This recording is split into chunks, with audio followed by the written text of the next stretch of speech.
Everyone, it's Sariya here again, and before you guys tune in to our epic two-part, 2-hour season finale tomorrow, I just wanted to kind of go over a little bit of what happened in episode 8, just because there was a lot of stuff that was left on the editing floor.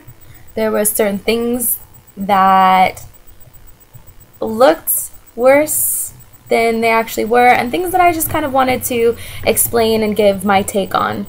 So let's go ahead and get started. The letter. Episode 8 starts out with me asking Christopher if he read the letter that I wrote him. Now let me just explain where this letter even came about, because on the show it just looks like I thought, hey, I'm absolutely head over heels in love with this guy, I'm going to write him a letter about my feelings. That was not the case. On the episode when Christopher was asked to choose between me or Amanda, what they left out was that he looked at me and he asked me, what should I do? I then told him during group, we're not here to date each other, you know, take advantage of the opportunity we have here. He then said, Amanda's a great girl. During the episode, it looked like I was completely heartbroken and that he chose her over me, which wasn't the case. This particular time in the show, me and Christopher are like best friends. We're hanging out every single night by the fire, kind of talking about our dates and how boot camp is coming along and whatnot, and we're really close. So I just didn't want to, at that particular time, interfere with what Steve was trying to do. Now, that night, after group, we had a talk, me and Christopher, and he was like, did I make the right decision? I'm not really sure. I said, yes, you did make the right decision. We're here to date other people. You know, I said, I feel a certain way about you. And there's so many cameras. I mean, God, there's always cameras. I mean, I know I signed up for a reality television show, so I shouldn't have been surprised. But I just felt like there was things that I wanted to say to him, but maybe didn't really want everybody else to hear. So after 4 glasses of wine, decided why not let me write him a letter telling him that he did make the right decision. You know, he should stick with Amanda. He's a really great guy. He's my best friend in the house. And if at the end of the day, both of us don't have matches, then maybe we can try to do something. Maybe then we can see if there's something here. But for the time being, you made the right decision. Let's keep it at this, whatever. So this letter was written a long time ago. Little did I know Steve was going to store it away in his pocket for a rainy day and was going to read it out loud on national television. So that's what the whole letter was about. They made it look a lot worse than it was. Another thing that was kind of edited to look worse than it was my relationship with Elgin.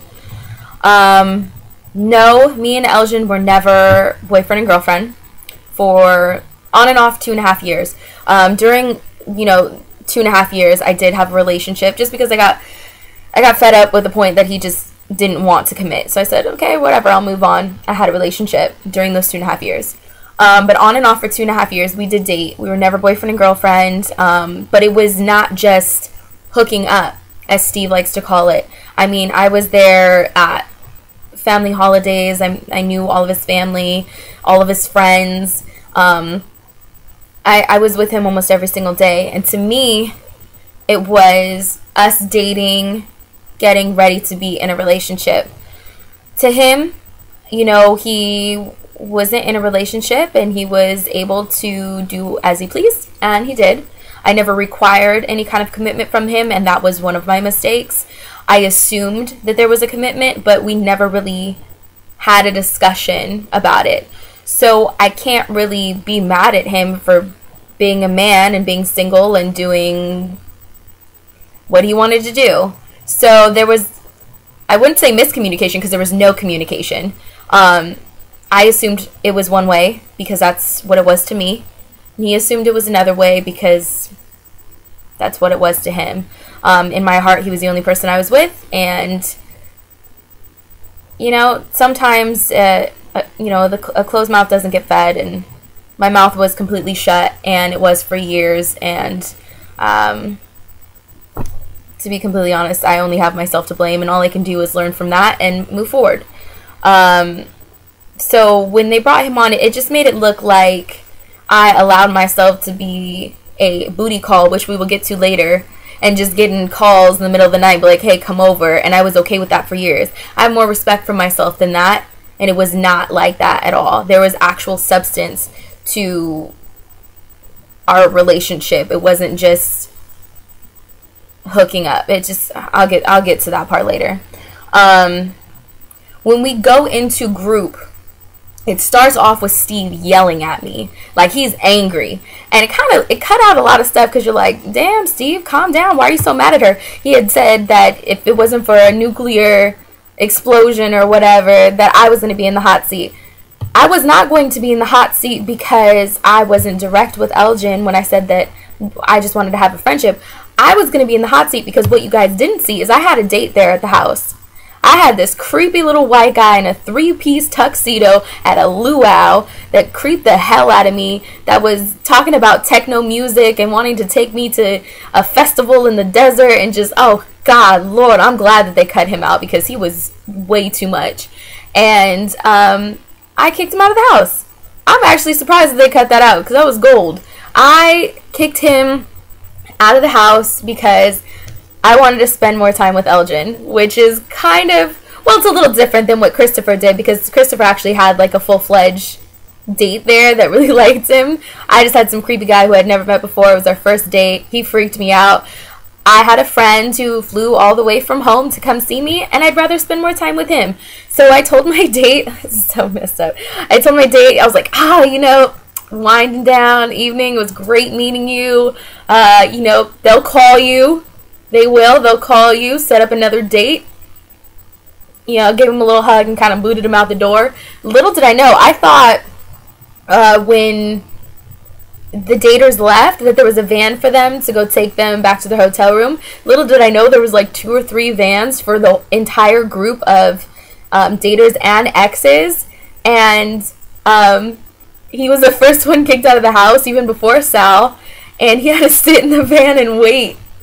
And I ended up spending like a couple more hours with Elgin after I kicked him out. And when Elgin left, the dude was still sitting in the van. So I felt really bad. So I did deserve to get yelled at.